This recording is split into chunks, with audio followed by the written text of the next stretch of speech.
Everyone, welcome back to Millie's Hardcore. This is episode 7 in a long line of building the lodge, my giant megabase. As you can see behind me, there are a few moss blocks here. I spent a very long time gathering a lot of materials and having a few close encounters with almost death. So I hope you enjoy. We're going to do something a little different this time. As you can tell, I've gotten a little bit of new editing software, so we're going to try something different and do a little bit of a narration over a supply gathering session. So I hope you enjoy, and we'll be back after this. So here we are in the lush cave, and my first close encounter, almost death. It was getting a little sketchy with these skeletons, as you can see here, and the zombies, and yeah, I was starting to take damage. I had forgotten to have my shield out, and as you can tell, this skeleton was a sharp shot. I finally got my shield out. Oh, denied, and yeah, I was not doing very well at blocking it, and at first it was, okay, this isn't so bad, and then skeleton 2 pops up.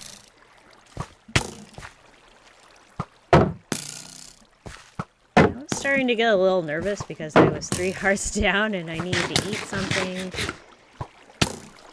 But eventually, I prevailed, even though this dude really knew what he was doing.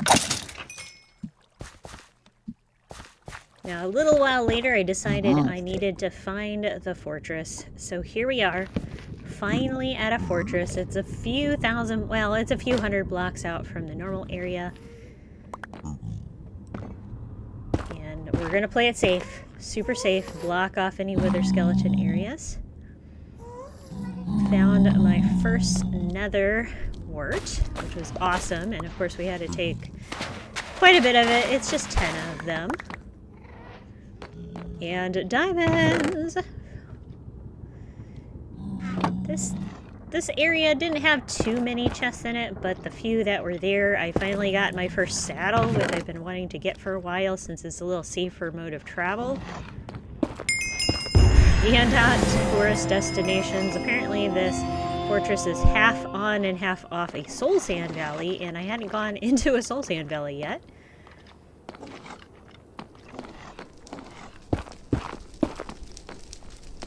And there is our first blaze. Unfortunately, he did not drop any blaze rods, or if he did, it got dropped up there and I couldn't get to it.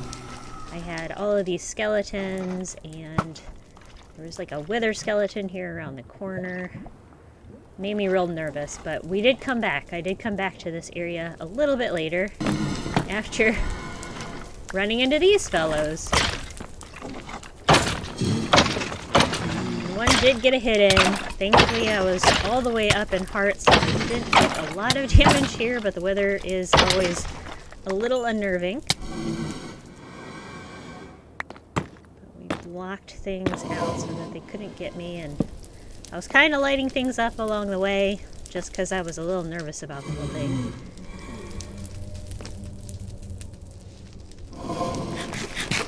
And there was this blaze.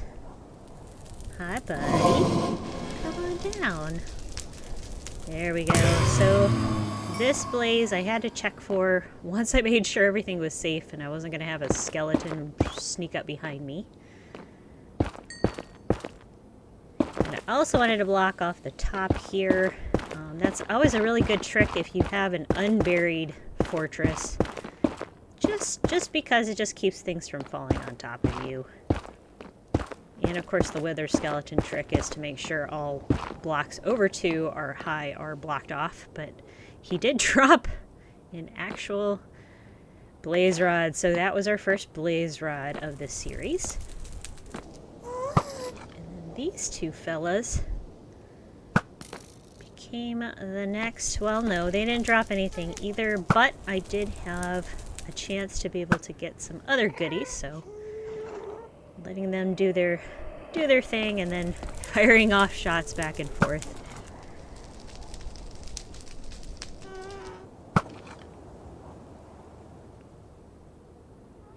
The last time I died in a fortress, I died to a magma cream, and I was not going to have that, so... I mean, a magma cube. And then I wanted to get this guy. Unfortunately, all these wither skeletons did not drop a single skull, but I only have looting 2. And maybe he did, but I didn't look, because I wasn't about to fall off.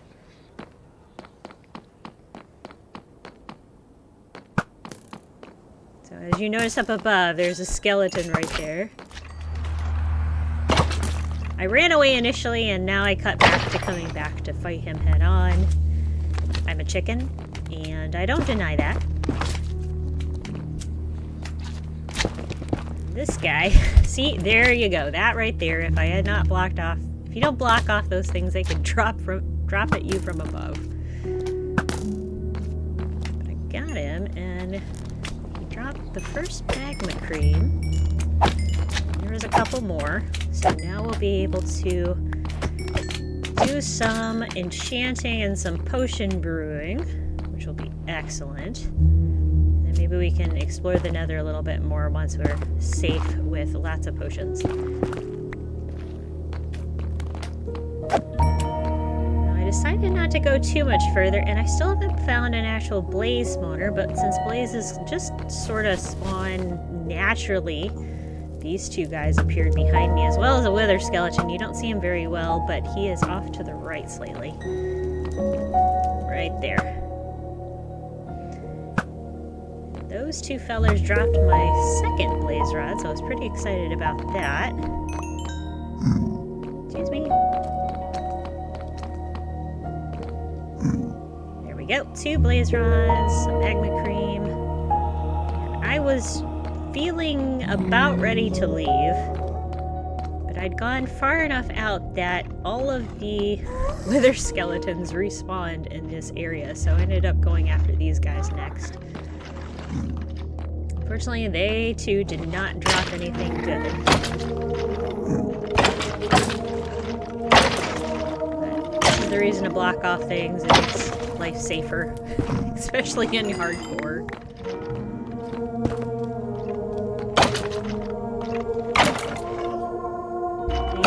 And nothing but bones and charcoal, but that's okay. Sometimes that's what you want.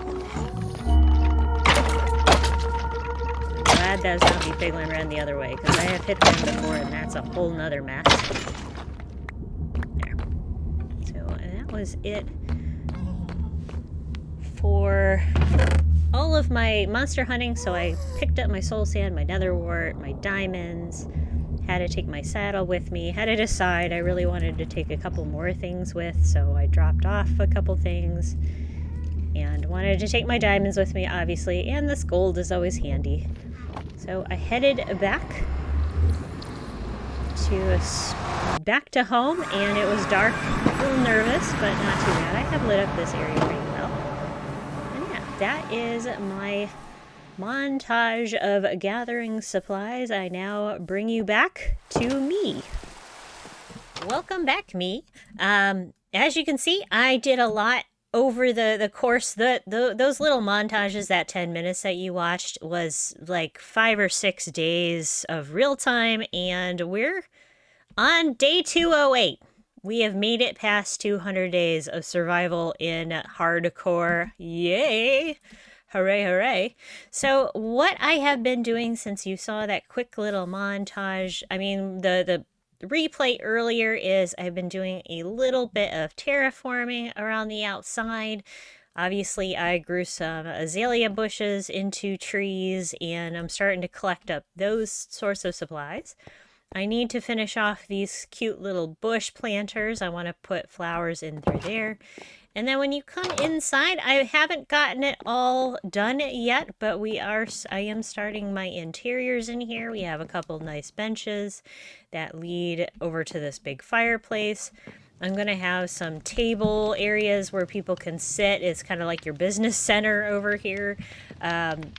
Media, like if you go on a vacation, you go to a hotel and there's like a pamphlet thing to find out what's in the area. I'm gonna build that up. This is the check-in booth, so it's getting there, and I would like to put some seating and such around there as well. And the only other thing that I've really done since then, I put some like moss carpets around. Haven't really decorated any of the rooms yet. But I did start a little bit up here. I got some shroom lights so that we can light up this area, so I need carpets. And I made this pool table. There are so many cool tutorials online for this kind of stuff, but it's literally signs and carpet. It's amazing. And it makes like 2 different colors, and it makes a pool cue, and that's like really cool. So eventually I want carpets and like seating around this area, more seating around that area. So it's going to take a lot of time to get all of that done, and obviously we've been doing a lot of supply gathering. And of course we got, I picked up some dripstone block. You may have seen in my inventory. There is a dripstone cave underneath that mountain. So I would like to eventually build us a refillable lava farm. So that can fit just about anywhere. So what else we have been doing and trying to get everything ready to go. Obviously I picked up, probably saw in the video, there was a crimson forest not too far off from that fortress. So I made sure I brought home supplies from that. I also brought home supplies from the warp forest, so we have all of our wood types now. I obviously need to fill in all of this, but we have warped wood, we have crimson wood, we have all of the types, and that was one of my goals for this series, was to get a little bit of everything. I have also been doing some enchanting, and we now have our Fortune 3 pickaxe. I still need to do a little more on this sword. And obviously we still need to put a little more protection and mending and that sort of thing on these boots. So I've been slowly gathering up more emeralds so that we can get feather falling. And also spent some time grabbing some ender pearls and these 2 blaze rods. So obviously I need to go back and go kill more blazes. And I think when I was re-looking at all of that video, I think I saw where the blaze spawner was, but it was right over a whole bunch of lava. So I'm going to have to go back and take a look and see if possibly there was a better blaze spawner somewhere in that fortress. So that's going to be another trip that I'm going to have to do. And, I think we're getting there. We're getting there very close. So I think if all goes well, we're gonna be doing the dragon soon. We're at least going to go get the gonna go to the fortress. We need to go to the fortress. We need to do something a little more hardcore. So I hope you enjoyed this video. It's a little different. I'm playing around with some things. I've got some new software for video editing. And obviously I need to do some more with my voice, so I apologize if I don't sound as professional as some of those people that are out there. I am trying, and I appreciate you for watching. I really do. And if you give me a like, you subscribe, I love you even more. So with love from Millie, I will see you next time on Hardcore. Bye!